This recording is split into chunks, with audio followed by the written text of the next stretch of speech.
And greetings. Happy Tuesday. Welcome to the Steve Deace Show, live and on demand here on BlazeTV, radio, and podcast. I am Steve Deace. He is Todd Erzin. He is Aaron McIntyre. And you are you. Let us know what you think about what we think. You can do so by emailing the show, steve@stevedeace.com. That's DEACE. You can like us on Facebook, at least for now. Look for Steve Deace on Facebook, MeWe, Parler, Gab. Look for my voice to recover. You can also follow me on Twitter for now, @Steve Deace Show, or just head over to Getter.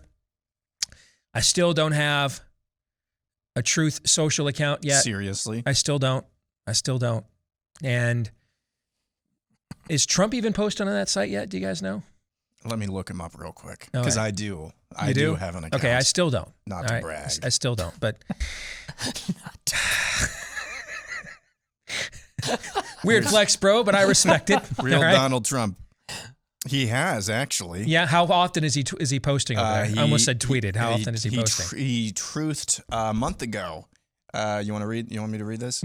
Get ready, your favorite president will see you soon. That was a month ago. That was a month ago. All right. So I'm starting to wonder.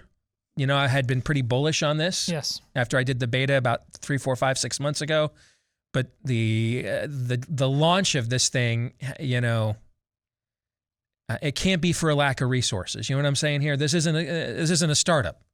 This is one of the wealthiest, most powerful men on the planet. So now we're just talking about lack of competence, right? It can't be a lack of resources or anything of that nature. It's just got to be a lack of competence. Or caring. That's another form of oversight, competence. I'm starting to think, I thought this was going to be the Fox News of social media sites. I'm now starting to think it might be the Trump wine or Trump steaks of social media sites, which is probably, and I'm probably not alone, which is why out of nowhere over the weekend, Elon Musk tweeted out. Now, is he technically the richest man in the world right now? He is, yep. Is he? All right. Yep. He tweeted out, maybe it's time for me essentially to launch my own platform to compete with Twitter. What do you think? It's a Twitter poll, right? And apparently he has actually committed serious resources and stuff to these kinds of Twitter polls in the past when he's gauged public opinion, right? Well, we're going to discuss in the overtime whether we think that's a good idea or not, because I don't. I think he should just buy Twitter. Why create an entirely new infrastructure? Maybe that's just the dude in me, but I'm kind of one of my favorite moments in all of human history.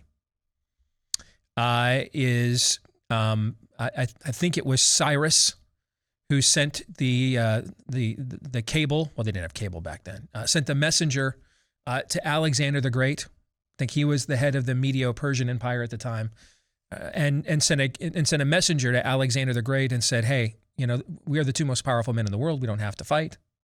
We can split this thing up, and I'll even let you choose which of my daughters you would like to have as a wife." And Alexander sent his messenger back with this singular message: "Why would I share with you what is already mine? And when I get there, I'll decide which or how many of your daughters I will take as a wife myself." Now that's what I'm talking about, right? To me, if I'm Elon Musk, why would I create something new? Why wouldn't I just buy Twitter? What's more satisfying? Creating something new and all the hassles and the marketing and everything else and all the systems, or just buying them and then their lamentations of their resumes that they must update as you purge their ranks and get to fire them all personally. If I had that kind of money, I'd be doing stuff like that. You know what I'm saying? Plus, for my psychological health, Steve, you know how cranky I get when I have to add another streaming service or something. I can't have multiple social media things. I just need just buy Twitter. Make this easy on me. It's about me. If I had that kind of money and I wanted to start the ultimate conservative organization, I would not create it new. You ever been over to the Heritage Foundation's facilities there in DC, guys? No. Pretty posh. Yeah. Pretty posh. Okay. I mean, they're the OG of conservative organizations, right? I'm just going to buy them. Yeah. And then I'll give the litmus test of who I think has the stones for the level of warfare we're about to engage in. And if you have it, you get to stay. And if you don't, here's a set of steak knives. I mean, that's what I would do if I had that kind of money. Why set yourself up as a potential rival when you can conquer right out exactly, of the gate? Yeah. Exactly. So we'll get into this today in the overtime for Blaze TV subscribers at blazetv.com/Deace. We're going to record it right after the show today. And then you'll get to watch it if you're a Blaze TV subscriber when we get it uploaded later today at blazetv.com/Deace. And if you're not, blazetv.com/Deace is where you can go in order to become one. Quick postscript on the Will Smith conversation yesterday. If I needed any further confirmation that my take on this was correct, and I didn't, but I received it nevertheless. Yesterday, the Academy announced they are reconsidering whether to allow Will Smith to keep his Academy Award. Now, keep in mind, this is an institution that gave special recognition to Roman Polanski, who cannot re-enter the country because he sodomized a girl, who stood and applauded. I mean, how many years did Harvey Weinstein movies win Oscars and Academy Awards when it was an open secret what he was doing there on the casting couch the entire time, correct? Mm-hmm. I mean, those are just two obvious examples, but I mean, we could pick a menagerie, a plethora of moral choices that they had no problem whatsoever endorsing. But when a guy gets up and pimp slaps another dude for insulting his wife, that's the one, though. That's the one that might cause you to lose your Academy Award. That's the place you go. That's the place you go. Huh. So, I'm still right. You're still wrong. Elsewhere on the show here today, Pop Culture Tuesday has, we think, a positive announcement. Karen may have announced over the weekend, quietly and unofficially, of course, but confirmationally by her actions, that COVID-stan is officially over in the United States. This might be the closest thing to it all clear we're ever going to see. And I will explain coming up here at the bottom of the hour. At the top of next hour, we have Fake News or Not.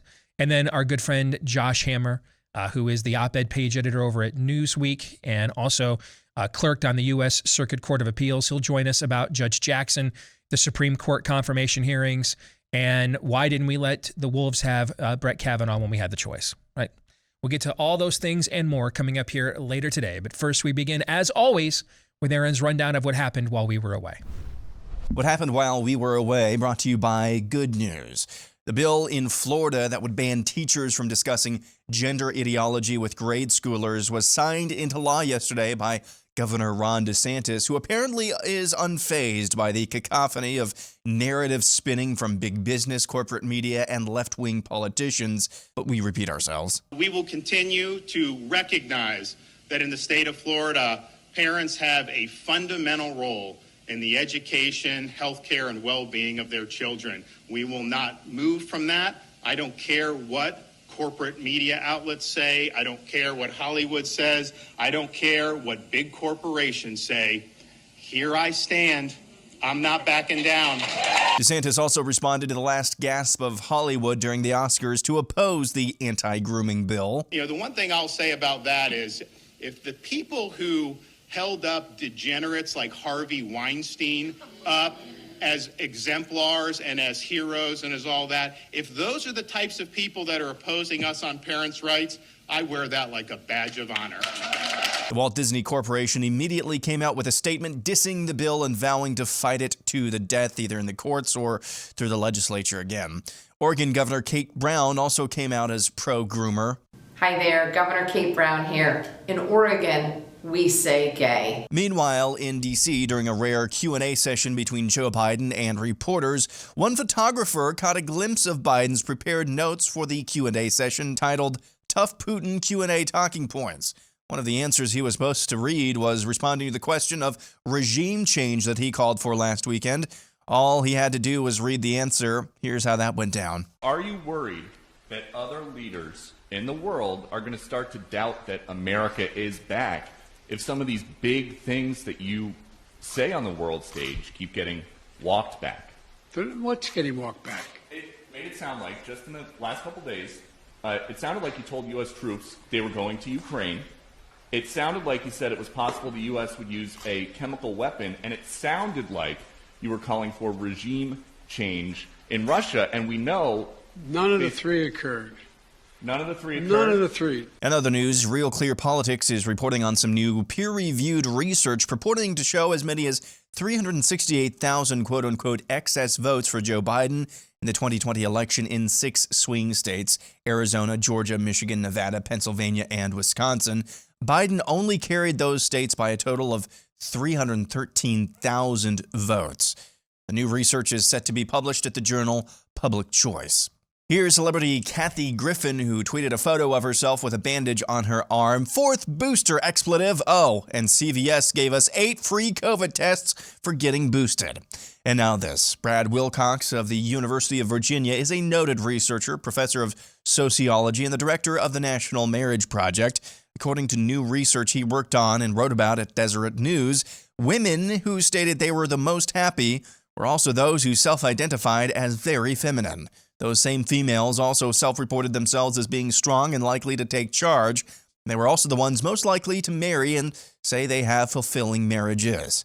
In other words, the happiest and strongest women, according to this research, are the ones who actually know what being a woman is. And finally, Steve's new man crush, Alex Stein, struck again at the Plano, Texas City Council meeting. But you guys are going to sit here and you're not going to take me seriously. You're going to laugh at me. I'm trying to compete. And yes, I was born a boy. So what, guys? This is 2022. It doesn't matter what you're born. We have Ketanji Brown-Jackson even says she doesn't even know what a woman is. So then I'm a woman. So that's what you guys have to do. If the Supreme Court justice is on my side, then why can't I get the same from the Plano City Council? That's the problem, is I come here and I'm still a victim of transphobia. Yet we have champions like my girl Leah, my sister, and she gets to win, but I don't. Why not? That's what I'm asking you. Why not? Why can't I swim against the ladies? Why are we having a transphobic world where I just want to compete against the ladies? Why are you saying that I'm not a biological woman? Clearly, I look like a biological woman. I mean, come on. It's been hours tucking this thing in. Give me a break. I should be able to swim. And I'm on so much hormone therapy, I don't even know left or right anymore. So I'm doing this. I don't have an unfair advantage. No way. So I need you guys to stand up. We have a city issue, Rick, and we can actually fix this and let me compete against the ladies. I'm sick of these women. Oh, you're having an unfair advantage. Yeah, right. And I'm mentally ill, and they won't even let me compete in the Special Olympics. So go figure. And that's what happened while we were away. I have to give Alex credit for what might be the most impressive humble brag I have heard ever. And it's certainly the humble brag of the year when he dropped, "I spent hours tucking all of this in." I see what you did there, brother. I'm feeling, well, I shouldn't actually attach that. No. So let's not go Put that on the far. brakes just a couple words earlier. Yeah, but I should have I'm just going to stop at, I see what you did there. And we're just going to move on. All right. The other day, somebody stopped me and they were like, "Hey, I really like your glasses." And I was like, "Well, thank you." And if you like them, you can get something just like them or even better with our friends over at Better Spectacles. These are German-engineered Rodenstock frames available for mass distribution here in the U.S. for the first time. It's a century-and-a-half-old company, maybe the world's gold standard when it comes to optometry, over 500 patents, and now they can put them on your problematic prescriptions like mine. I'm a little far and a little near. That's what happens when you get older and you stare at screens every day for as long as we do in this line of work, or many of us do, frankly, given modern society. So whether it's a problematic prescription or a simple one, our friends at Better Spectacles, they can hook you up right now. Schedule a teleoptical appointment. You don't have to leave your house. You'll get the same expert optician consultation that you get if you stopped into one of their locations around the country, and they're offering you right now a 61% introductory offer to get you started. Plus, they throw in the Rodenstock frames for free. 61% off in the Rodenstock frames for free when you visit betterspectacles.com/Steve. That's betterspectacles.com/Steve. Let's go to the montage. The peer-reviewed study that Aaron cited. John Lott is someone I've interviewed several times over the years. And the dude, particularly when it has come to gun violence, gun crime, gun ownership, etc. But the dude is a researcher, data guy extraordinaire. So he is a bring the receipts kind of guy. And so we're going to get him on the show. I think it's next week. A week from today. A week from today. That's the soonest we could get him to go over that study and its details. So put a bookmark there. There's no point in us analyzing it until we get a chance to actually talk to the guy who's the architect of it. But that is coming up. And so that pay attention to that here on the show. One of the more, I know Shakespeare is credited with coining this phrase hundreds of years ago, but one of the more strange, the whole idea that politics makes for strange bedfellows. One of the strangest bedfellows I have seen in my time working full-time in politics. And even, looking back as a guy who just loves being a layman historian to study the history of politics. So I think it's one of the strangest coalition divides in American history. Trump's a racist, Trump's a Nazi, Trump's a fascist, but inject his experimental jab into my veins repeatedly versus Trump got robbed. I wish he was president now. I can't wait for him to be president again. Trump for Evs. I'm not taking that jab over my dead body. It is, it's one of the strangest bedfellow coalition breakdowns, cognitive dissonances. You know what I'm saying? Oh, I know what you're saying. I don't even know if I can make sense of it.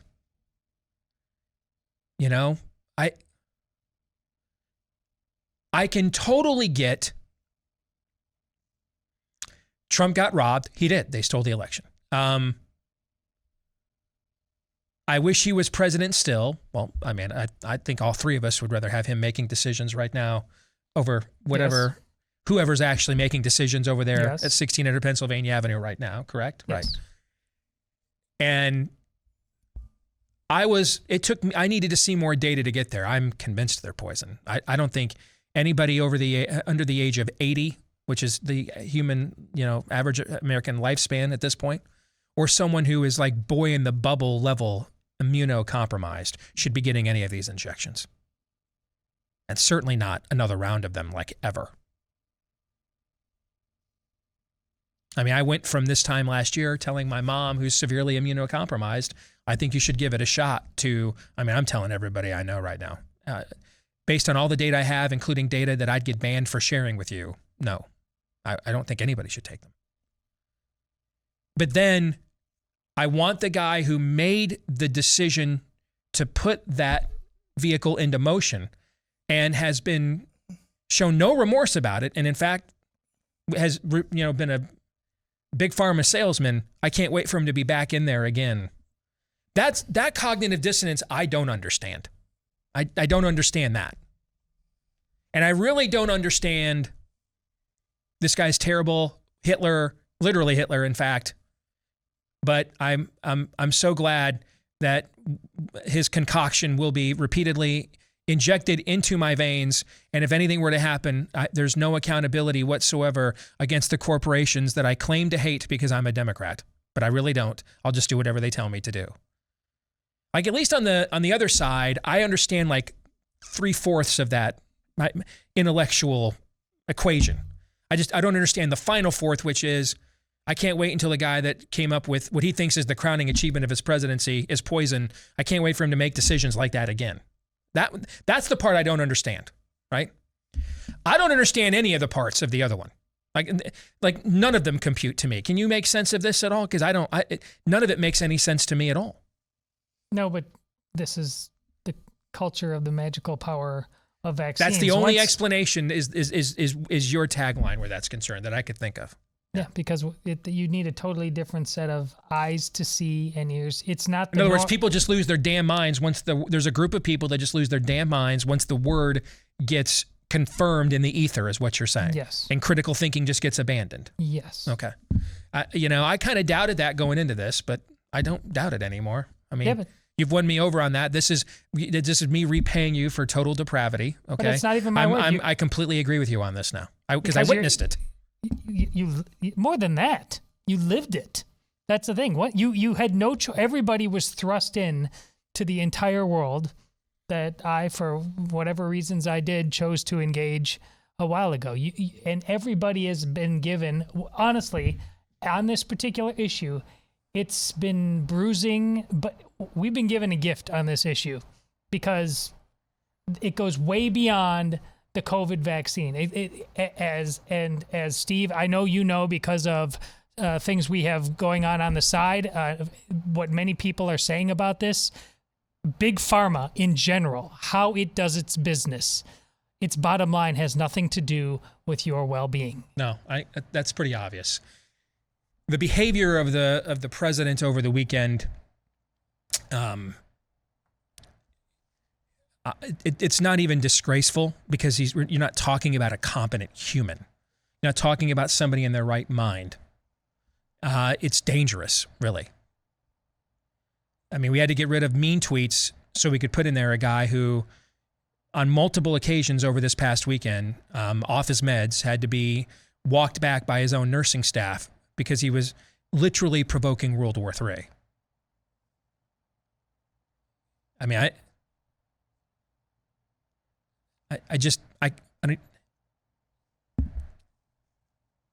props to white suburban women. Clearly, you guys thought this one all the way through. And, I mean, you stuck the landing on this one. So,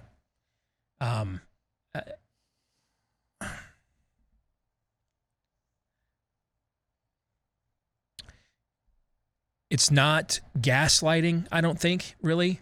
Even though, Aaron's right. It is by the strict definition of the term. I don't think he's mentally capable of it. We're talking about a guy where they wrote down on a card. You guys see this? Yeah. They wrote on a card what his answers were to be to questions, and he can't even follow that. I just think you're just dealing with cranky old man out of a nursing home. So it is gaslighting by the traditional definition, but I don't think mentally he is capable of it.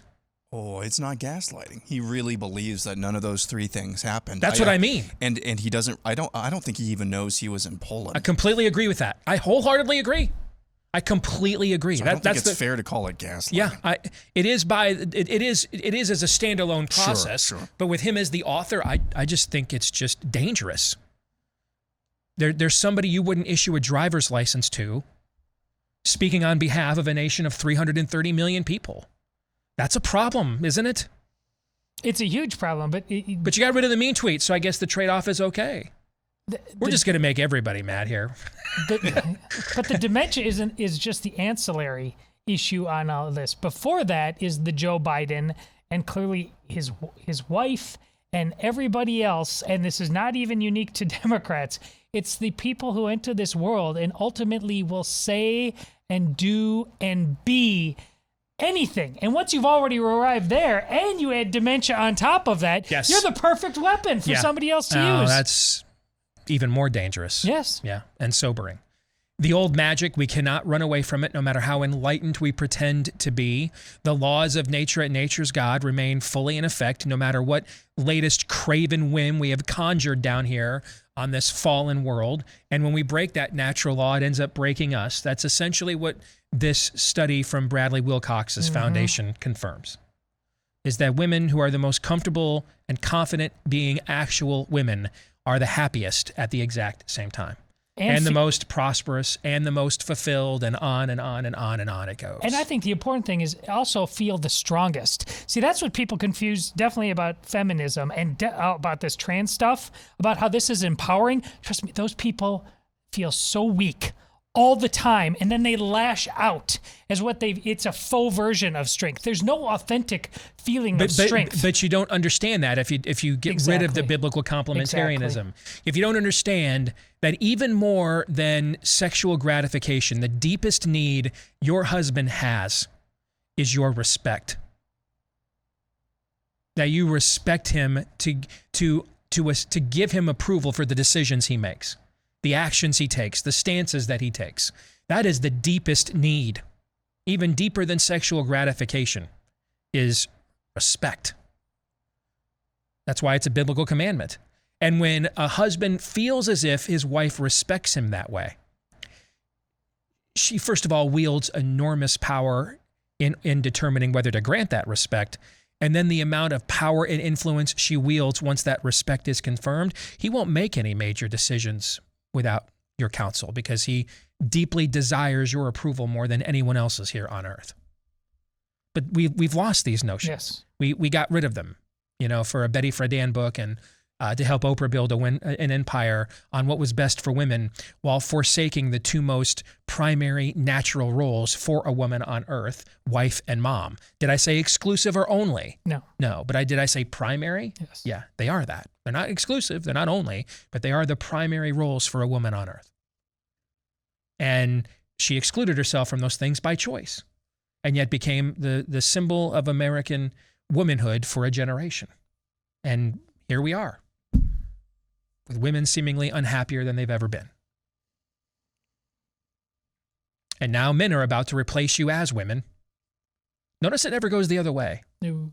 Brittany Griner is the only college basketball player on the women's side ever to have 2,000 points and 700 blocks. It's pretty good. Yeah, dunking regularly in the middle of games. By far the most physically imposing presence we've ever seen in women's basketball. She wouldn't even be a walk-on for the 15th seeded St. Peter's basketball team. She wouldn't even get on the roster as a walk-on. So that's why this only works one way. Men who can't cut it as men have decided, this is like this. It's not even that they're erasing you. Our colleague Sydney Watson, I think, has eloquently described it as that. They're patronizing you. This is Liar Thomas is telling you by the fact I'm 462nd in my own gender, so let me come over here and win by 2 full minutes. He is laughing at you. He's mocking you. He is telling you how inferior he believes that you are. And in the end, all feminism has done is confirmed. All feminism in the rainbow jihad accomplished was confirming that indeed men are physically superior. That's all that they proved. That's all that they did. It was a half a century of activism just to bring us back to a point that we knew, that even the Druids knew. We knew pre-Christendom. We knew this. That's all they did. Finally, there's Ron DeSantis. Can you think of a Republican in any elected office anywhere? Ron DeSantis is the policy manifestation of the themes and talking points that we crafted and ran on for the Ted Cruz 2016 campaign. They're not theoretical now. He just does this stuff and doesn't care. Has anyone taken more scalps and inflicted more casualties on the enemy in elected office as a Republican anywhere in America in the last, say, 30 years? The closest might be Scott Walker, and that's a long ways away. But that was on one issue. Exactly. Yeah. I mean, this guy's done it in 3 years.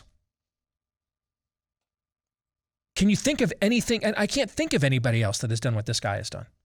No, and it's been so, I remember a while back, more than a year ago, we started having these conversations, and my concern was sustainability. And that's how, because that's how you'd know it was natural or not. Yeah. And I'm starting to wonder if this guy, I've gone the other way. Is he a fictional creature? Is Florida a real place? He picks fights before they actually become visible. Yeah. He comes up with narratives and talking points, him and his team do, in response to the spirit of the age that after I read them, I'm like, man, he thought of that before I even thought this was an issue. I've never seen anything like this. But hey, Trump got a hole in one yesterday, so that's cool.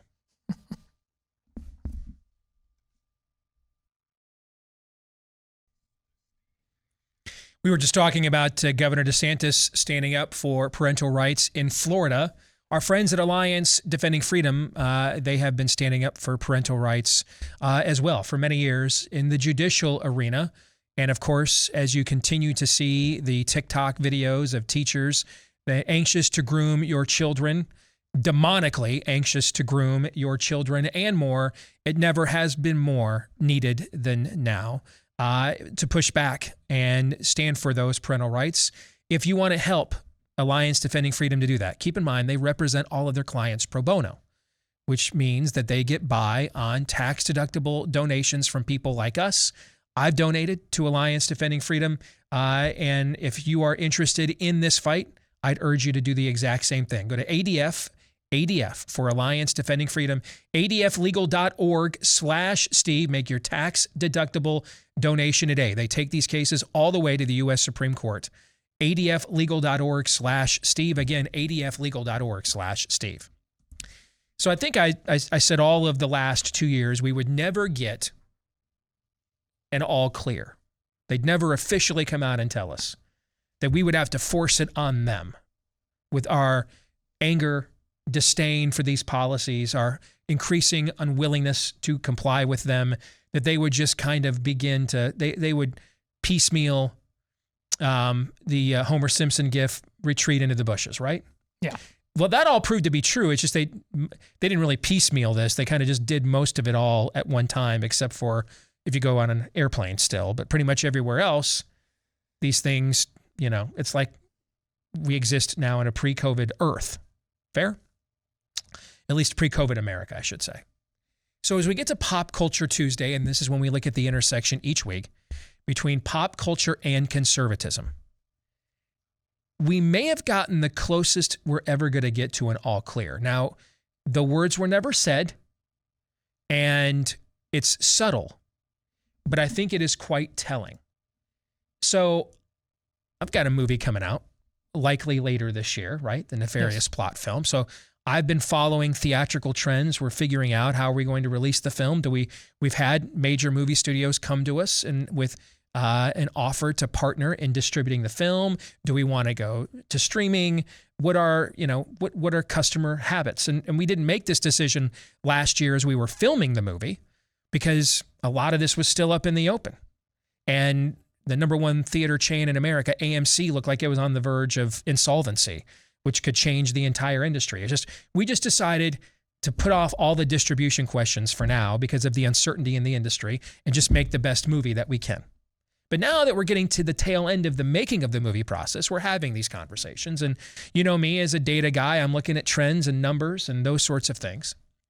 And I discovered something that I think has potentially far-reaching cultural implications. And I want you guys to tell me if you think I'm making a mountain out of a molehill here, all right? So over this past weekend, The Batman was dethroned as the number one movie in America. It's only been out for 3 weeks, and it's already over 300 million domestic.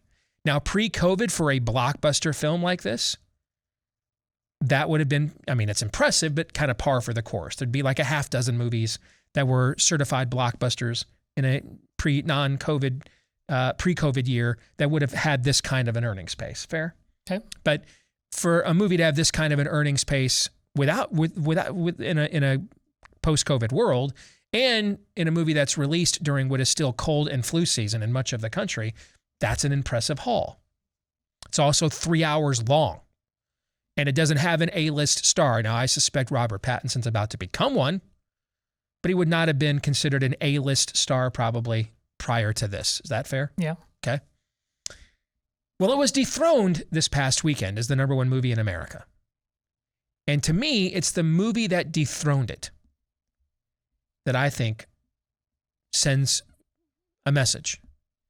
The new number one movie in the country is Sandra Bullock's romantic comedy adventure, which, looking at the trailer to it, just seemed, do you remember Romancing the Stone? Oh, of course. With Michael Douglas and Kathleen Turner classic. Back in the day? It's a classic. It looks to me like just a reboot of that, a remake of that. Eddie Grant, Romancing the Stone. Yeah, and wasn't Danny DeVito the villain, or was maybe that the sequel he was the villain in? I can't remember. He's in both. Is he in both? Okay. So The Lost City is Sandra Bullock's new starring vehicle, and it dethroned The Batman as the #1 film in America. Now, here's why I think this is an important cultural indicator. What also was going on last weekend? What, basketball? The NCAA tournament. Yeah. Who's the target audience for The Lost City? Well, not guys sitting at home watching basketball. Yeah. The target audience here are women. And let's be honest, probably not a lot of non-white women. I mean, the target audience here is white suburban women. Mm-hmm. They're the target audience for this film. And there have been other movies that they have tried to release. I mean, Spielberg putting out a modern remake of West Side Story. If that's not a film made specifically for white suburban women, I don't know what is, right? It flopped. Despite great reviews, I think it was even nominated for Best Picture. It flopped at the box office. Karen was not ready to go back to the movies just a few months ago over Christmas time. But now, Karen is like, man, fine. Karen could not say no to Sandra Bullock and Brad Pitt and the Magic Mike dude whose name I can't ever remember, who also played in the G.I. Joe reboot. Who am I thinking of? Yeah, it's not coming to me either. He was in 21 Jump Street with Jonah Hill. It's amazing. I can remember several of these movies I've not even seen. I just know he was in these films. I can't remember his name. I saw the G.I. Joe remake. I did see that one. Anyway, Karen could not resist. Flocked to the theaters. All the audience surveys show overwhelming majority of the audience for this film, female. Gentlemen, can we now say officially, at least for now until he needed again to try to win the next election by stealing it, at least for now, for the foreseeable future, does this development confirm? Has Karen finally decided she's had enough of this brand of safetyism? Even she's got to get out of the house. COVID stand is finally over. Thoughts? Well, right around the corner, we are about to fight the fourth booster wars, right? Begun the fourth booster wars have. Yes. So no, we can never say that as long as that's not put to rest. But listen, they need Channing Tatum was the name of the actor whose Tatum. name I couldn't remember. Thank you, audience. Yes. But they need, it's like this is their holy war. These are their crusades. But they. So this is their shore leave. Is that what you're going to say? This is their little R&R. Yes. That's the best we can hope for. Aaron, what are your thoughts? I was gonna say this is their conjugal visit of some degree as they are trapped within their own the prison of their own making. But yeah, no, it's never over. It's never over for Karen. There will be the next new thing someday, somehow. Now, how long this shore leave is, I don't know. Maybe they'll mingle with the natives for a while before they go on their conquest again. Maybe that's what this ends up being. COVID stan, I've said this before, the acute aspects of COVID stan are over this year. The acute aspects. What do I mean by acute aspects? The aspects that impact us the most. So whether or not we get to go to movies without masks, whether or not we get to go to this without a vaccine passport, or that without a vaccine or jab passport, those aspects, by and large, for most of us who just want to kind of be want to live and let live, or live and be left alone, are for the most part over. Now, I will say, I don't know how much you guys have been out and about and in stores and such. I've seen a huge uptick in masks the last week. The last month or so. I don't know if you guys have noticed this as well. Been to the mall the other day. I've been to Hy-Vee, our big grocery stores chain here, multiple times. I've seen more masks than I have for probably the last 4, 5, or 6 months. I don't know what that means. I don't know if the the branch Covidians are doubling down because they see their grip on power waning at this point. But overall, is it a sign that another layer of people are coming out of their homes? Maybe. Yeah, I think that's it. Is that what it is? I'm done. We're 2 years into this, and they're just. See, I'm done. That's what I know you're probably. I think that's right. What it is. I think another layer of people are now tepidly coming out of their homes. Are you kidding? And they can't take the training wheels off. Yes. Oh, man. So here's the thing, though. See, I don't think like any of these Karens wore a mask to this movie. None of them did. I'm going to go over under 20% of Karens who went and saw The Lost City in a theater anywhere in America were wearing a mask. Oh, I'd say under. Yeah. Not much under, but I'll say under. Yeah. And and that would mean at least 80% of them. But weren't. remember, you did this great throughout. The lockdowns and the masks were always, heck, we used it. I mean, the fact that the term has been anointed, and I feel proud of the role I played in that. But the grooming culture, well, that's what everybody was groomed. Yes. Through COVID stand was not an outlier. It was a harvest that shows and has proven, and how quickly this is instantaneously flipped over on the Ukraine and everything else, that a not insignificant segment of Western society has been groomed for total compliance to whatever the spirit of the age says is the new thing. And lockdowns and masks were tools. Those were permanence with both of those on a large scale, not possible indefinitely. But that vaccine, that needle jet, we've seen the pictures. You, Steve, the three of us, and much of our audience, we've been part of amazing spiritual moments in our life. You've testified about them on how they changed their lives, how we felt the indwelling of the Spirit. Well, that's the problem with the vaccine. It was building towards this, and we're taking selfies of the needle jabbing into their small child's arm, even though that child is in less danger from this than the flu. It is their crusade. It is their religion, and that's why that's your point about maskless. Yeah, most of them are maskless.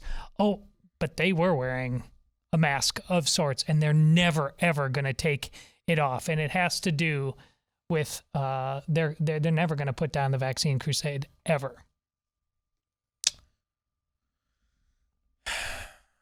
I think you're right about that particular segment of society, but I think going forward, I mean, to every action there is an equal and opposite reaction, right? I mean, that's not the case anymore because Burger King's financially on hard times, but pretty much anywhere in America you could find, if there was a McDonald's nearby, a Burger King would be very far behind, right? Many of the most successful demonic deceptions and pursuits are bastardizations of godly things. It works the other way though too. And I think we are now heading into an undiscovered country when it comes to the issue of vaccines and public health and prescription drugs is I think an entirely new layer of Americans is committedly skeptical of just taking anybody's word for it on this now with the right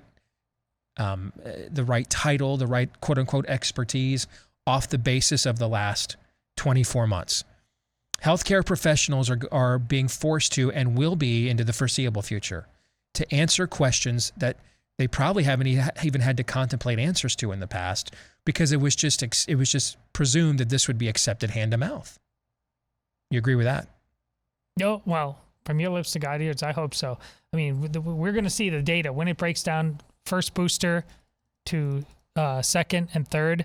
If there's not a precipitous change in behavior based on everything we know, then God help us all, because there's never been a more obvious, glaring warning sign in all of medical history than what we've seen. Your wife works in healthcare, Aaron, so you're around the system. You agree with what I just said or not? I would say overall, yeah, but I just, because we have been, I'm saying collectively, this country has been groomed for something like this.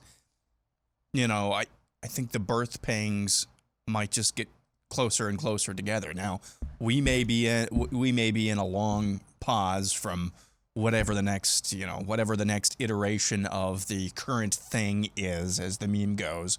We may be in a long pause, or relatively long pause. I think the point that Todd and I are trying to make is that it's always under the surface. It's almost like a Lyme disease infection. You know, you can live a pretty normal life if you get treatment for that. It's always under the surface though, and it can always prop up. Same with a lot of chronic diseases, because we are fundamentally dealing with a chronic disease called progressivism. So we might be in between current things right now, and that's a good thing, and I think that makes a lot of people happy, but it's sitting there, somewhat dormant, ready to strike whenever the emergency strikes next. All right, we've got fake news or not coming up here at the top of the next hour, and we're going to begin by featuring something, the kind of clip that we never have in the history of doing this segment over the last few years. This kind of clip has never, ever been featured or discussed. We're going to do it for the very first time for Fake News or Not when we come back for Hour 2 and more here. Stay tuned on Blaze TV, radio, and podcast. Back with Hour 2, live and on demand here on Blaze TV, radio, and podcast. I am Steve Deace. He's Todd Erzin. He is Aaron McIntyre. Let us know what you think about what we think. You can email the show, steve@stevedeace.com. Look for my name, Steve Deace, on Facebook, MeWe, Parler, and Gab. You can follow me at Steve Deace Show on Getter and Twitter as well. And get clips of the show free of censorship and free to watch at rumble.com/Steve Deace Show. If you are a podcast listener, that's a sizable portion of our audience. Thank you. We appreciate each and every one of you, especially if you leave us a 5-star review. Hit the subscribe and follow button. Thanks to each and every one of you, the thousands of you that have done that for the program already. We appreciate each and every one of those. This portion of the show brought to you by the Z-Stack. You know, we were just discussing in the last segment the increasing and I think justified skepticism of public health after the last couple of years. And if they've taught us anything over the last couple of years, is that you cannot trust public health with your health exclusively. You at least got to have some baseline of information so you know what questions to ask, but then also some baseline of preventative medicine and health at work in your own life to take responsibility rather than outsourcing your health to a sick care system. And that's where Z-Stack comes in. This originally was born out of pushing back on COVID-19 with the vitamin C, D, quercetin, and zinc that has been proven to work as effective cocktails for early treatment in previous iterations. But now, just in case they release more variants, more strains evolve and show themselves is what I meant to say. Sorry. Or for flu variants as well. Now it's all in one compound. All right. From our friend, Dr. Vladimir Zelensky, or Zelenko, I should say. Sorry. Ukraine on the brain. Even for me. Dr. Zelenko was key in creating one of the first successful hydroxychloroquine protocols in the treatment of COVID-19. And if you want to try it now, get a discount on your first order with the promo code DACE when you go to zstacklife.com/DACE. Z as in zebra for zstacklife.com/DACE. Use the promo code DACE for that discount the first time around. All right, guys, let's get to fake news or not. And I have selected a series of clips that have been in the news recently. And then you guys, of course, upon watching them, will determine whether you think they are fake news or not. This first clip is about 5 minutes long, Aaron, I believe. Yeah, I cut it down a little bit, but I got the pertinent parts in there. So 3-4 minutes. Okay, this is unique. We have never, ever featured a clip like this, ever, in the history of Fake News or Not. An acceptance speech at an award show. Richard Williams was a fierce defender of his family.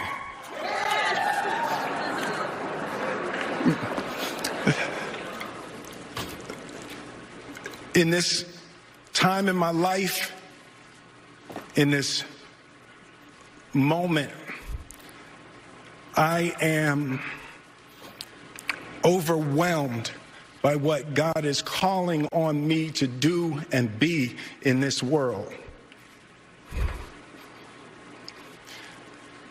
Making this film, I got to protect Ingenue Ellis, who was one of the strongest, most delicate people I've ever met. I got to protect Sanaya and Demi, the two actresses that played Venus and Serena.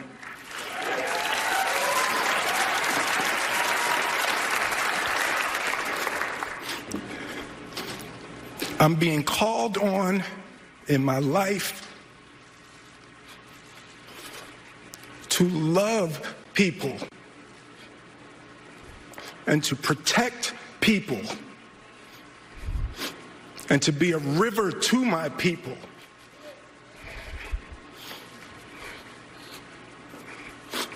Now, I know to do what we do, you got to be able to take abuse. You got to be able to have people talk crazy about you.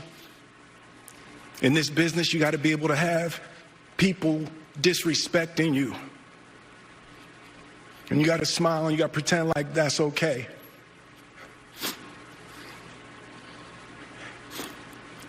But Richard Williams, and what I loved, thank you, D. Denzel said to me a few minutes ago, he said, at your highest moment, be careful, that's when the devil comes for you.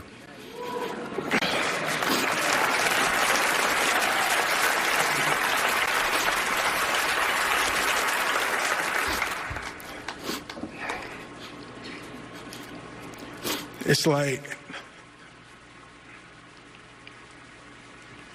I want to be a vessel for love.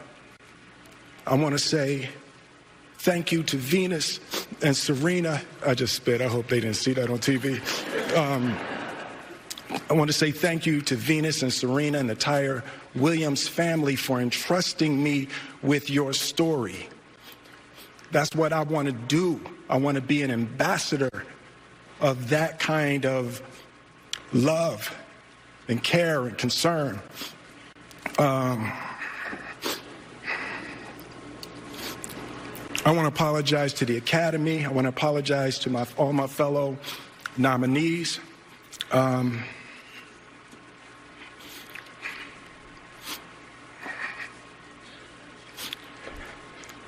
This is a beautiful moment, and I'm not crying for winning an award. It's not about winning an award for me. It's about being able to shine light on all of the people, Tim and Trevor and Zach and Sanaya and Demi and Ingenue and the entire cast and crew of King Richard and Venus and Serena, the entire Williams family. But love will make you do crazy things. Fake news or not? I need to pretend this is Friday and take a hold. I don't know yet. It could be both. And it could be both, especially on, if it's true news, it could be on an incredible level. if people have eyes to see and ears to hear, here's what this is. The reactions to this is very all over the map, and some of it is absurd, but a lot of people saw one of the most real in Hollywood, everything scripted, staged about their lives all the time, and increasingly all of our lives too. That was an incredibly raw and real moment that people saw, and people don't even know what to do with it. I think when they're when the Denzel makes his quote about what the devil does, people applaud in that moment. And I don't know if they're applauding Denzel, if they're applauding the devil. If they even know what they're applauding. If they know. Yeah. But they needed, possibly they needed at that moment to acknowledge there is a devil. There is a good and evil.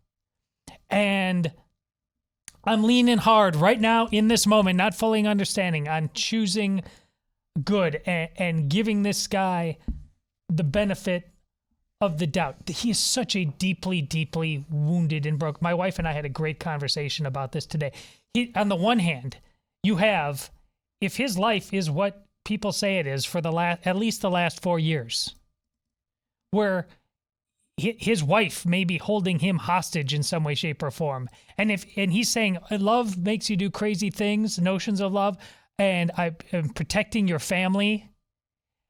If he's been trying to keep this thing together, his love of his life, he's been married a long time to this woman. Mm-hmm. If he's been trying to duct tape somehow, maybe not making all the best decisions himself, but knows this is important to keep this together, but feels weak all the time doing it. And then here he is at the Oscars, where he's an A-list celebrity and made millions of dollars making great movies that all of us love. He just made another one. My family loved that movie. King Richard was one of the best movies I saw last year. He knows he's about to win an Oscar, where he feels strong all the time. And those two worlds collided, his ultimate weakness and his ultimate strength. And he just exploded. And Chris Rock, whatever problems they have in the past, I doubt he was just waiting to pounce that night on Chris Rock. And I think he lost total control, which happens if you're living a lie all of the time. And it could happen to any of us. So if I may, I got to take a hold, because I'm praying on this that people open their eyes to Steve. Well, you're talking about true masculinity and our duty to one another. That poll that just happened to come out in light of this that you highlighted on the show today about what true femininity is, mm-hmm. and who we are truly called as people of God. He's talking about God. He's talking about love. Are we really going to finally define those terms of what it means? Are we going to stop abusing them and being lazy with them? There's a reason people are talking about it, because something happened that was off script and no one quite knows what to do about it, but they feel like they've got to get answers that they've been ignoring in the past. That's my prayer.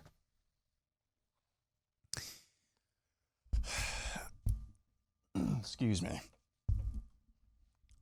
So I'm kind of where Todd is. I'm not, I'm at a, fake news or not, I've said this before, I'm at an or, kind of somewhere in between. I think I muted so many people on Twitter yesterday, more than I ever have. Back in 2020, I'm not really sure lockdowns are a good idea. A lot of people, even on the right, said, OMG, you want grandma to die. March this year, fast forward 2022, March 1st through the 27th. I don't think we should get involved in Ukraine. OMG, you want to have Putin's babies. Now, for the last 36 hours or so, generally speaking, whether or not this was, the right move at the right time for Will Smith and what went down there, or right at all, I think it's generally good to have more aggressive men and try to pull that back rather than just complete passivity. Here. OMG, you hate Jesus and you want men to go on violent rampages. I'm sick of the demagoguery. I'm sick of that. So let me lay this out with that as the preface. Lay this out in somewhat of a vacuum. Our lives don't take place in a vacuum. I understand that. What I'm trying to do is isolate what we're really talking about here, to remove the noise, trying to do that as best as we possibly can. The conclusion in real life might be different than the one in the vacuum, but nevertheless, the reaction that I've seen to Will Smith, the reaction that I've seen to what you believe, which is slightly different from what I believe was really taking place here, slightly, ever so slightly. A lot of people. How many times, Steve, I don't even know if you've gone through your comments. I have. I rarely do. Yeah. And I know you rarely do. How many times have you seen, tell me in the Bible where it's okay for somebody to use violence? I just did a message last night on Nehemiah 13 where he literally just spends an entire chapter whooping people's asses, actually. But go ahead. First of all, phrasing the question like that is a bit of a non sequitur.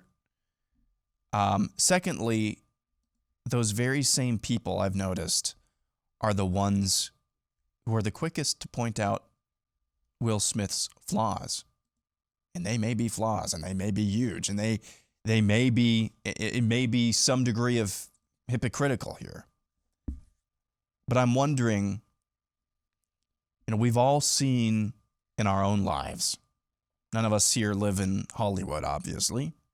Haven't really even spent much time in Hollywood. So we've seen in our own lives real people whose marriages have struggled. She feels beaten down or like she's locked out. He feels abused, neglected, abandoned, whatever the case is.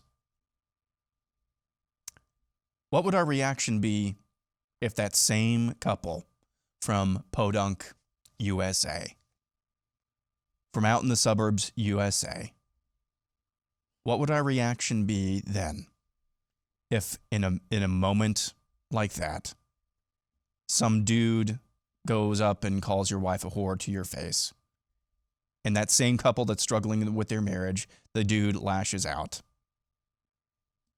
and then he asks for a tearful apology later? What would your reaction be then? I'm not saying this is genuine. That's not what I'm trying to say. I think the bigger story to me, anyway, is not really what happened with Will Smith and Chris Rock. The real story here is the way we're reacting. The way a lot of people I've seen have reacted. Devoid of grace, devoid of reason. The number of people who lack reading comprehension on some of the things that I've said, trying to make straw men out of what you've said as well, Steve. I mean, that is legion. What would our reaction be if this was a different scenario with little people, the poors, if you will? What would our reaction be if this was a different scenario? I don't think we'd be nearly as quick. To condemn. And I don't mean in a I condemn violence, condemn your soul type of way that I've seen so many people do. So that's a really long-winded answer.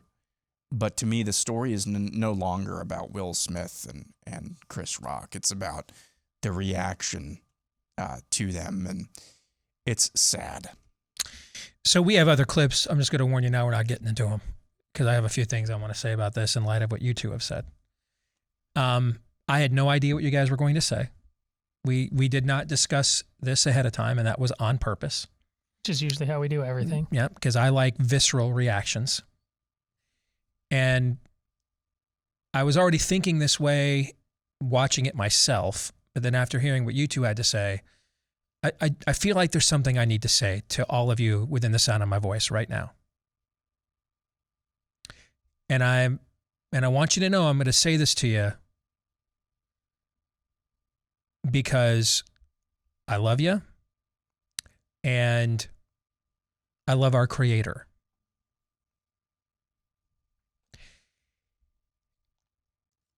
And one more disclaimer. The people, well, we don't know the hearts of each and every individual person. I mean, Denzel Washington has bucked the Hollywood trend and talking point on numerous fronts throughout the course of his career, okay? But collectively, the gathering in that room has rightfully earned your scorn. Fair?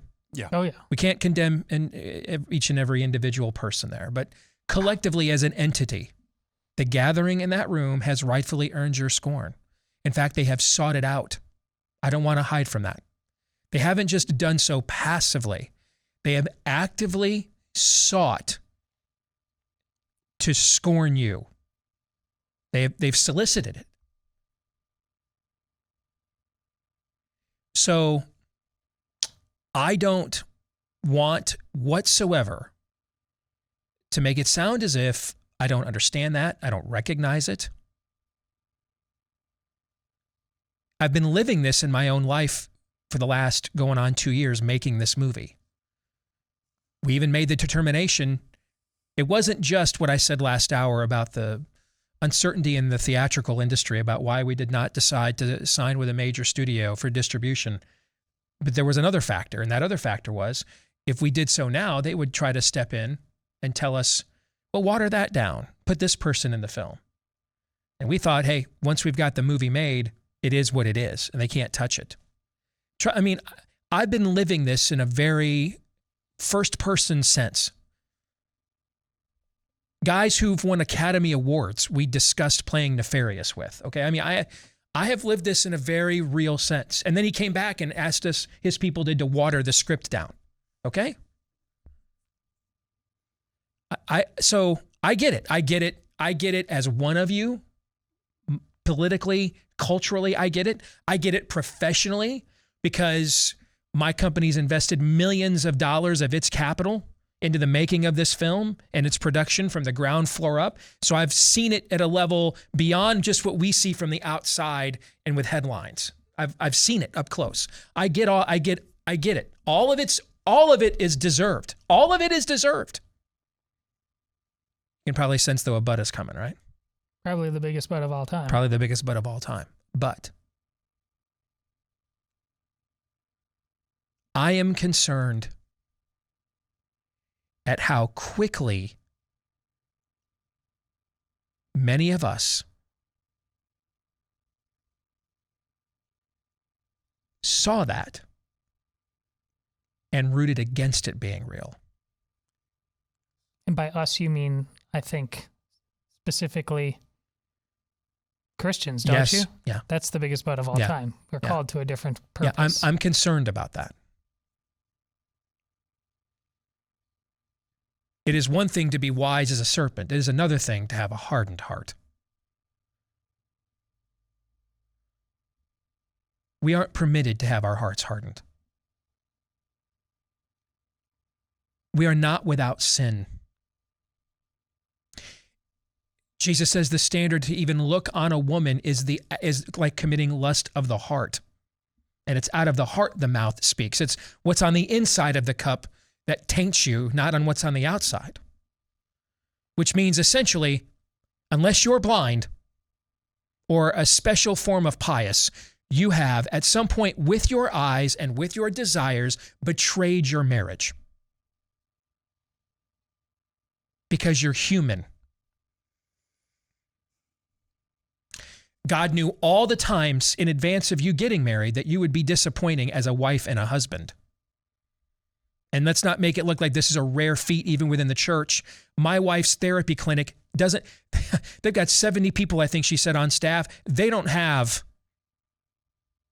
between therapists and assistants and everything else, they can't handle the workload in Des Moines, Iowa, guys. Where overall, life's been pretty free here for the last few years compared to everywhere else. And yet God knew in advance the times you would disappoint your spouse, betray your spouse, let them down, the times you would do this to your children, put things ahead of them that don't need to be and shouldn't be. And yet he granted you, knowing in advance as God that you would fall in these areas, he still granted you the grace to experience the heights of the love that comes from these relationships nevertheless. He didn't have to do that.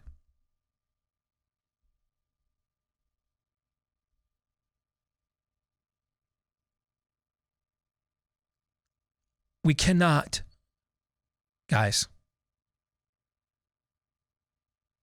we cannot become hard-hearted. And that is coming from the guy that has spent the last couple of years telling you to grow a set and stand up for what you believe in.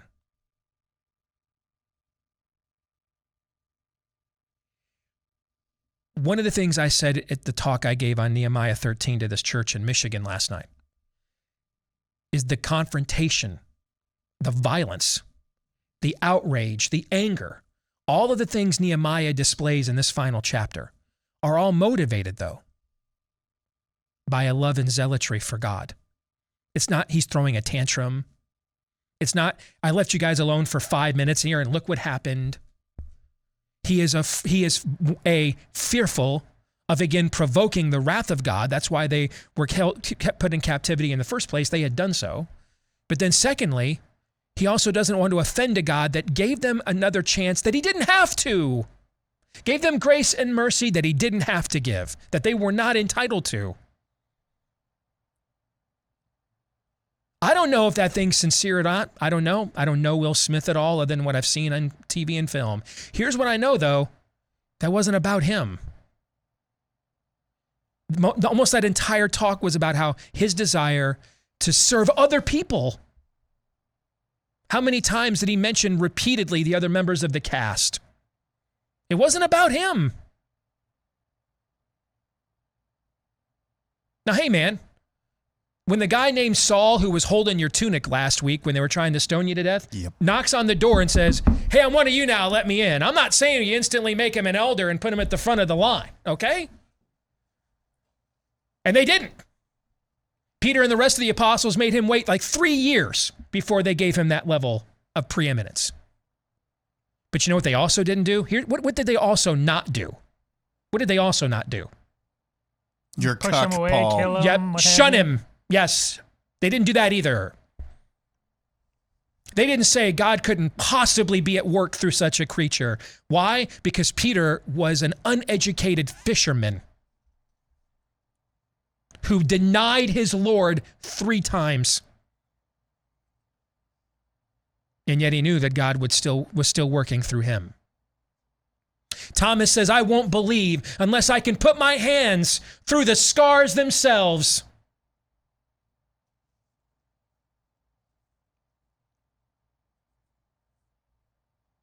Just as we need more courage, we need a little more humility.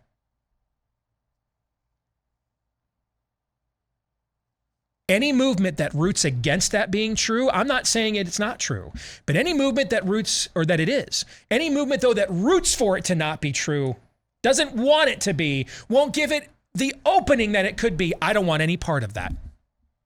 And it has no hope of succeeding. None. God will not bless such hard-heartedness. Will not. You are not your own. You were bought at a high price, and the Greek word there is redeemed, meaning the purchaser paid the price. So you didn't, because you couldn't. Of all the places on earth, this is the most, in that room is also maybe combined the most singular influence in all of American cultures in that room at the same time.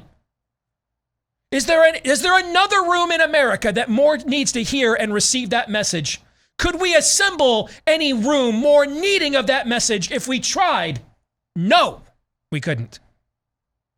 Now, I don't know if it's true or not, but I'm going to be the Gamaliel here. He's the Pharisee, the respected one that Paul learned from, that he says to his fellow Jewish elders in the book of Acts, I don't know if these men are being honest or not. I don't know if this Jesus has risen from the dead to prove he's the Messiah or not. But here is what I do know. There is no point in continuing to persecute these people, because if it is a movement of God, we can't stop it anyway. That's where I'm at. Why in the world would we root against that? Maybe it's nothing. But we had that conversation about if you're Elon Musk, man, why would you build your own Twitter? Just walk in and buy that one and kick them out. Kick the devil out. Mm-hmm. I don't know. Got to have a little more power and resources than Elon Musk. Yeah. Yeah, a little more. Again, maybe it's nothing, man. Maybe the guy just felt bad because he embarrassed himself on TV. I don't know. Here's what I do know, though. I'm not going to root against it being real. I'm not going to do that. I don't want to be called home and have my Lord, I got enough sins to answer for that I should know better than to want and to indulge. I'm not going to add to the list. And I rooted against someone truly being arguably the most famous celebrity in our entire culture. I rooted against him actually being a change agent because politics. I'm not going to do that. Not adding that I'm not adding that red to the ledger. Don't become hard-hearted because that's rooted in nothing worthy of conserving. Don't now become, there's nothing good that can come from Nazareth. Don't.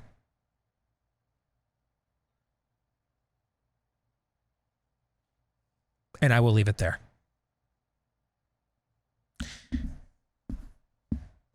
Finally, somebody smart will join us here in a moment. Our good friend Josh Hammer. Stay tuned. You know, trying to sell your home in any environment can be challenging, but especially in these unprecedented times. Bing. Thank you. That's why you want to make sure you go in with a real estate agent that you can trust. Where would you find them? Well, unfortunately, wherever you want to move to or from. Yeah, the real estate brokers there don't have on the website power ratings of their agents. Right? They don't tell you, hey, stay away from this person. They don't tell you that, okay? So thankfully, though, there is a referral service started by Glenn Beck and some of his associates because they ran into real estate agents they found out too late they could not trust. They don't want that to happen to you. So they created the website, realestateagentsitrust.com. And sometimes, if not a lot of times, these agents comes right out of this audience. And that's really where this grassroots effort began, and then it just kind of mushroomed from there to now a national referral service to just about anywhere you want to move to or from. We can find you an agent with a fully vetted track record of success at realestateagentsitrust.com. That's realestateagentsitrust.com. Some breaking news here from the state of Florida. St. Leo University has just published, in Florida, has just published a Florida gubernatorial poll. Here's its results. Against the highest name ID candidate in the race, former Florida Governor Charlie Crist, Ron DeSantis is up by 16 points. Against the agricultural commissioner, so a woman who's already won a statewide election in the state, he's up by 24 points. And against a woman I'd never heard of, Annette Taddeo is her name, he is up by 19 points. In a state recently normally decided by what, 1, 2, 3 points? Remember, he won this election by less than 40,000 votes in 2018. In the last 40 years, the average margin of victory in a Florida presidential election has been 2.5 points. I mean, this is incredible. Our next guest happens to live, I believe, now in the state of Florida. Finally, somebody smart will join the show. Our good friend Josh Hammer. Good to see you, brother. How are you? Steve, I'm doing well. Always a pleasure to join you, my friend. Congratulations on your alma mater there, Duke. I've got a not insignificant amount of money riding on them winning this thing because I bet them at like 20-1 to win the whole thing in Coach K's swan song in the preseason. So I'm not sure I can bring myself to root for Duke, but if they do win this thing for the first time, I won't hate it. I just want you to know that. Well, it's music to my ears, Steve. I'm currently trying to figure out whether I can make it to New Orleans on Saturday. It might just be too tough, but I'm trying to figure it out. So your odds are looking good. I mean, I saw some odds come in this morning from Caesars out in Vegas. Looks like we're the favorite of the 4 teams currently congregating in New Orleans. So look, I mean, what an amazing end it would be to Coach K's career, obviously, to go out with title number 6. That's for sure. I think the Michigan State game, and I said it at the time, I think it did him a favor. I think that's such a young team. They were crushing under the weight of, ending Coach K's last season in style. I think you saw that in the ACC tournament. I think you saw that against Duke. But I think Michigan State came out. Michigan State, whether they're good or not, they will always punch you in the mouth. And I think getting up off the mat there, down by 5 with a couple of minutes left, and I said at the time I thought that would be a turnaround for them, and you've seen it now ever since. But let's talk about stuff our audience cares more about than Duke basketball, all right? Before we get to the reasons we originally booked you, I got to get your take on this St. Leo, I should say, University poll out of your home state and the latest on the gubernatorial race there. It should be noted this poll was conducted through March 12th, so about a week before the whole groomer stuff, the groomer fracas blew up. But there's already been polling on that actually showed a majority of Democrats in the state don't want their elementary school kids sexually groomed in the schools either. But your thoughts on these numbers, Josh? Look, I think what you see is what you get. Whether it's Charlie Crist, Nikki Fried, my expectation is that Governor DeSantis will absolutely cruise to re-election this fall. I have privately told friends that my best guess is an 8 to 10 point margin of victory. I mean, I guess the polling that we're seeing now indicates that it might even be bigger than that. I mean, there's probably a slight name ID differential, but I mean, Charlie Crist is a pretty high name ID statewide in this state. So if Governor DeSantis is up by 16 points on him, look, I think this fall will probably be Florida's kind of coming out party. I mean, Florida for 20, 30 years obviously has been an iconic purple state. It's been an iconic swing state, right up there with Ohio as kind of probably the quintessential swing states in the United States. I think this fall will be Florida's coming out party as a solid red state. I mean, it won't be like a deep red state like a Wyoming or an Oklahoma, but it's going to be a solid red state. It's probably kind of Texas-esque in that regard already. The voter registration numbers reflect that. I mean, when Governor DeSantis took over, in early 2019 after the 2018 midterm elections that swept him into office, Democrats statewide had a massive advantage in voter registration. I think it was hundreds of thousands. Republicans now in Florida have the edge. There are more registered Republicans in Florida than Democrats. Our legislature is dominated by Republicans. Our Supreme Court up in Tallahassee is very conservative. It's one of the most conservative state Supreme Courts in the country, for that matter. So, look, all is well here in Florida, Steve. No complaints from my end, that's for sure. If you're looking for signs of providential action or favor, how about this? Ron DeSantis almost lost to a Democrat nominee who literally got busted doing cocaine off a gay hooker's ass. I mean, literally got busted doing that. And now he has set the spirit of the age on fire, gone to war against Disney, all of Hollywood, and everything else on anti-rainbow jihad indoctrination in the schools. And it might actually end up helping to fuel him to a far bigger win than almost anybody would have thought was possible, given the demographics of the state, as you just cited. That is, as they say, come in full circle, Josh. No, it really is. I mean, look, in the 2020 election, I was kind of flipping back and forth between Fox News and CNN, but all the cable shows were kind of focusing on Miami-Dade County, which is where I live. I live in Miami, and if you recall, back in 2016 in the Trump-Hillary Clinton election, Hillary won Miami-Dade County here by a huge margin. Okay, so I think a lot of people thought that the Cuban-American vote, and by the way, it's actually not just Cubans here. I would live within walking distance of Little Havana, so there obviously is a huge Cuban presence here, but it's Colombians, Venezuelans, just all sorts of kind of Latin Americans here. I think a lot of people at that time were saying, oh, Florida is probably lost because there was that first generation of kind of Castro refugees that came here and they voted against the commies, but now the next generation is going to be Democratic. But in 2020, Trump lost Miami-Dade County, to be clear, but it was close. I think it was like a 7 or 8 point margin of victory, which for an urban, highly populated county that is 70% Hispanic or whatever our county is, that's a big deal. Okay, so you kind of combine that obviously with just all the Californian refugees who are coming here and apparently seem to be voting the right way based on kind of what they've fled. It's difficult to not be optimistic about the future of Florida right now. Like you said, I mean, the recent polling shows that even Democrats here support the education bill that our governor has just signed into law here. So the media's scare campaign, the woke capital scare campaign with Disney, none of that is paying off. None of that is paying off whatsoever because the Hispanic presence here, the Cubans, the Colombians, the Venezuelans, they are still pretty culturally conservative people. They are family-centric people, and they are not interested in the woke ideology, no matter how hard Disney and all the companies here are trying to make them care about it. Well, speaking of woke ideology, let's get to the latest Supreme Court nomination fight. And of course, prior to being the op-ed page editor over at Newsweek, you were involved in these circles.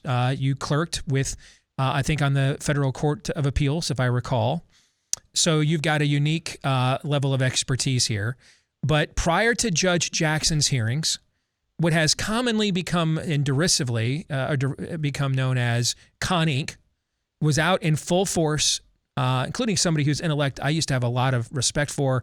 Andrew McCarthy was on Fox News, deflecting for Judge Jackson, claiming that going after her for being soft on pedophile offenders was gaslighting, unfair. It lacked nuance and understanding of how sentencing guidelines and these sorts of things work.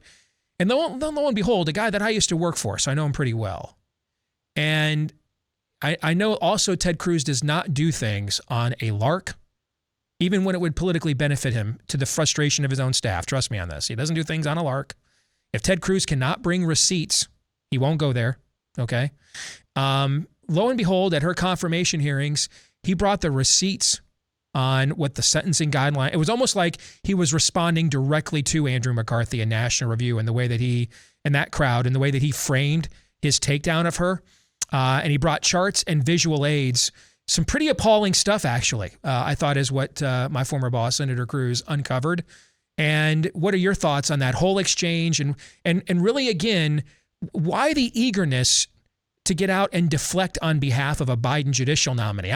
I get the fact if you think during the event you think the attacks are not warranted, but why would you want to preemptively run cover for her? What instinct causes that? So there's really a lot to unpack here. So I was deeply disappointed in Andrew McCarthy's article. I consider Andrew McCarthy to be one of the sharper legal minds on the right. He was probably the single shrewdest commentator on all things kind of Russiagate related for years and years. It's basically him and Lee Smith are probably the two most prominent and most accurate Russiagate commentators. So I thought that article that he wrote at National Review was deeply misguided. I was even more frustrated when I saw that article and I texted it to a prominent federal judge who's a friend of mine. I will leave this judge nameless. And then I was even more distraught when this judge, contrary to my expectations, actually defended the article as well and said that Senator Hawley was misguided. So I kind of got into it with the judge a little bit. I can't tell you, Steve, I don't understand why this line of attack has set off so many people on our side.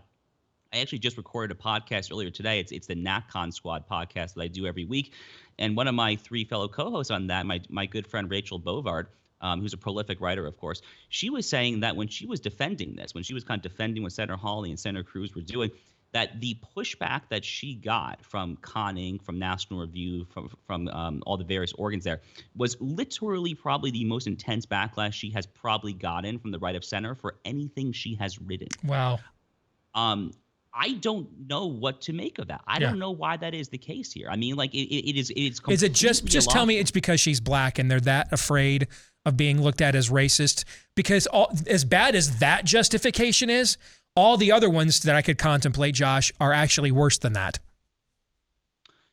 Yeah, I mean, that's probably right, Steve. I literally don't have a better guess. I mean, once upon a time, Republicans were the party of the family. Republicans were the party that wanted to drastically limit or ideally just ban pornography. I mean, the notion and Republicans back in the day before the rise of the horrific kind of Soros-cooked bipartisan criminal justice reform movement, back in the day, you know, as our friend Daniel Horowitz likes to remind us time and time again, we were the tough on crime party. We supported long and rigorous sentencing for the worst of the worst offenders in society. And if you're going to look in the eye and tell me that pedophiles and child pornographers are not the worst of the worst, then I just don't know what to tell you here. Now, some of the apologists are trying to make this distinction, and to their credit, it is a legally relevant distinction. Okay, I will grant them that premise. A distinction between manufacturing or producing child pornography or, you know, quote unquote, merely possessing it. Now, obviously, the latter should be sentenced lower than the former. That doesn't mean that the latter should not carry a serious sentence here. And some of the other apologists basically say that Congress has failed to update the sentencing guidelines since the 1980s. We've seen the proliferation of the internet, and the internet has made pornography that much more accessible. So many more people can access child porn today than they could back when the sentencing guidelines were last reformed back in the 80s or the 90s, whenever they were last reformed here. That does not speak to me whatsoever here. If I have to lock up more people for possessing child porn because technology and the internet have changed, well, you're damn well right. I'm going to do that. Yeah. Okay. What's the problem then? Exactly. Yes. Exactly. Like, what is the problem here? Like seriously, like, what is the issue here? The other thing here is that, you know, Senator Hawley and Senator Cruz are both former Supreme Court clerks. Okay. Senator Hawley, clerk for the Chief Justice and Senator Cruz clerked for the former Chief Justice William Rehnquist. These are very, very bright lawyers here, okay? And they're not going to do something drastically cynical that would go against their principles, go against their years and years of accumulating knowledge, constitutional principle, legal acumen, all of that. So if they are both saying this, then I'm sorry, but they are right. And Andy McCarthy, who, again, I genuinely very respect, I think that he is wrong on this. Final thing before we let you go, I got about a minute here. Should we, yet again, Kavanaugh and Amy Coney Barrett, right before the weekend, side with the court's leftist once more? Should we just have let Brett Kavanaugh, just left him to the wolves when we had the chance? I'm not sure I follow that logic entirely, Steve, to be honest with you. I mean, you're saying that we should have gone a nominee. Actually, the question has no logic. It's just completely grounded in anger. It's without logic. No, look, I mean, like, I'm not. If you recall, it was September 2018. The midterm elections were coming up there. It wasn't clear what would happen in the balance of the Senate, obviously, right? So we kind of had to rush the nominee through. But suffice it to say that Kavanaugh and Barrett have been highly disappointing. That's putting it mildly. And Neil Gorsuch has not been amazing either, by the way. No, he's just been clearly better than the other two, but he's not been amazing. Yeah, I agree. Exactly. Yeah, and you're right. You brought the timing of what was going on there in the political crunch time. I hadn't thought about that because, again, I'm just angry. So there's no logic. There's just anger. Good to see you again, my friend. It's righteous indignation. Yeah, no, good to see you, Steve, as always. Of course. You bet. Take care. Josh Hammer, op-ed page editor over at Newsweek. Really smart dude. Thoughts on that conversation or any of the conversations we've had here so far today before we get out of here? We got a couple minutes left. Well, there's so much to talk about with a guy like Josh. What I really wanted to follow up with him on is, broadly speaking, how did she perform relative to his expectations? I mean, he's familiar with her on a level that most of us aren't, because like I said, I did not expect that level of train wreck coming from her. Like, that was Kamala energy coming from her. Yes, but it wasn't as socially awkward. You know what I'm saying? So, like, to me, I took it as, oh, she's just lying. Like, with Kamala, you really think that this lack of sincere depth is not insincere. In and of itself, it is sincere. Like, there is no depth there. You know what I'm saying? You get the sense with Judge Jackson, there's definite depth there. She just knew she had to turn it off. We just can't have nice things. You said the best case scenario is just lying through her teeth to us. Yes. Wow. Yeah. Great. Yeah. Yeah, I would say, and this is a high bar, but in my entire life, there has not been a political figure with appreciable power more disappointing than Amy Coney Barrett. We knew what we were getting with Kavanaugh, but Amy Coney Barrett has been, I mean, it's not just a disappointment, it's treacherous, it's traitorous. Yeah, it is. It really is on so many levels. And, I think I might have, to some degree, made a little bit of an idol about the idea of her. And she does have an inspirational story. Her family is inspirational and is something to be aspired to. But she's terrible as a jurist. You know, at the end of the day, I don't really care about her family story if she's saying, yeah, you can fire U.S. Navy SEALs, the tip of the iceberg of our special forces, if they don't want to take your experimental jab. And I mean, and she clerked for Scalia. Did she just cover her eyes and her ears that entire time? Yeah. All right, we're going to stick around and tape overtime for Blaze TV subscribers. For the rest of you, we will see you mañana. Until then, John 3:17.